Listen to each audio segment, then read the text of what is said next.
Hindi ko namamalayan na sa pagsisikap ko, unti-unti akong natutupad ang mga pangarap ko.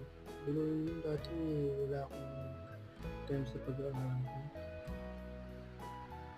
Parang wala sa isip ko yung pag-aaral. Yung gusto ko taong bahay lang lagi. Gano'n, naimpluwensyahan ako ng mga malalapit sa tabi ko ng mga kaibigan, kamag-anak. Talagang ipinagsige nila para lang magsikap talaga. Nung nag-aaral ako, totoo pala yung sabi ng mga magulang at kaibigan ko na magiging successful ka sa lahat. Basta samahan mo lang lagi ng dasal. Magtiwala ka na sa taas na magagawa mo lahat ng yan. Nagbubunga na rin yung aking paghihirap. Nagte-take naman ako ngayon ng Criminology College dahil sa sipag at tiyaga.